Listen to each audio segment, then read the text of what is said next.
Well, stores are finding new ways to combat the rise in shoplifting after a new survey found businesses lose $100 billion due to theft. A new National Retail Security Survey found that, on average, retailers saw a nearly 27% increase in organized retail crime incidents in 2021. So, for a deeper dive into this, I want to bring in Kelly Tyko. She is a senior reporter at Axios. Thanks for joining us. Vlad and I were talking about this earlier, how frustrating it is often when you have to deal with these security measures, because it's more time in the store. You got to wait for someone to find you and help you out. How does the current state of shoplifting, because I didn't know it was this bad, compare to previous years based on the statistics that you know? Well, thank you so much for having me. Well, like you said, it's about 97% increase compared in retail theft in 2021 compared to the year before, which was about $90.8 billion.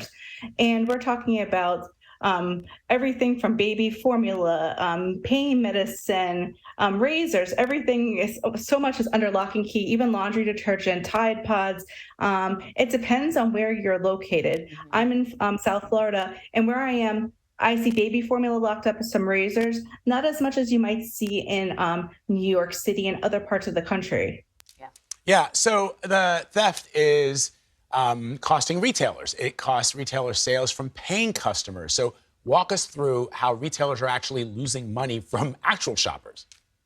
Well, it's that frustration, that inconvenience, the waiting for someone to unlock that case. And so retailers can lose about 15 to 25% based on that.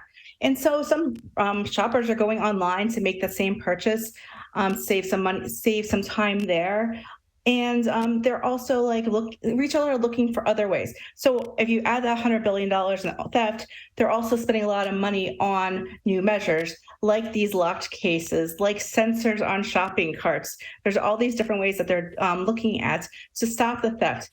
About 98% of the customers in a store are honest customers, and there's 2% that are the bad actors that are possibly taking some of the items.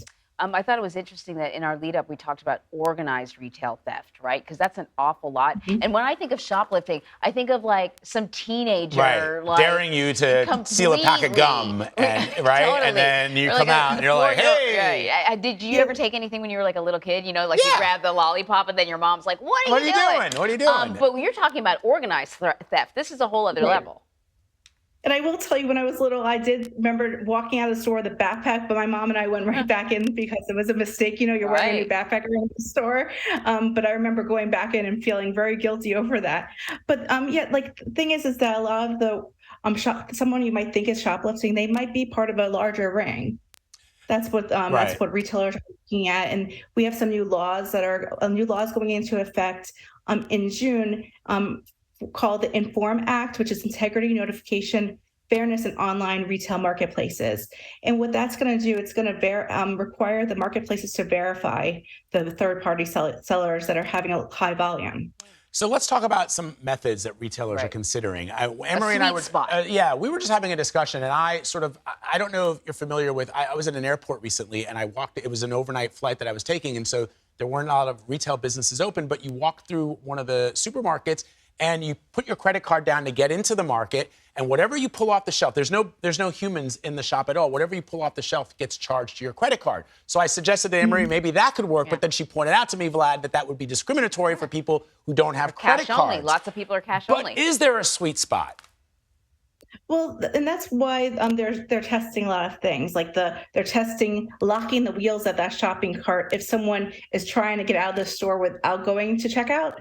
That's one thing that retailers are doing. There's also it's called Freedom Case, and what it is, it's a company requires you to put a cell phone to get the lock to open instead of having to wait for someone to open it with a key. So there's measures like that. I was at a CVS in DC, and I thought it was interesting. Some of the cases were unlocked but they had a ding and it kind of notified you that you're you're being watched. I've seen that before. We open it, it's like this loud noise, so everyone knows you're getting deodorant. Yeah, so there's a lot of different things. Really interesting. But it's true, as we've been saying, Kelly, thanks for your time. Kelly, the reality is that we have really nice things. We used to easily be able to get on a plane. We used to be able to, open a Tylenol bottle very easily. Yeah. Now it's like everything, bad actors, bad faith actors ruin everything for everybody. So true. Thank you so much for spending some time with us. You're welcome. Thank you for having me.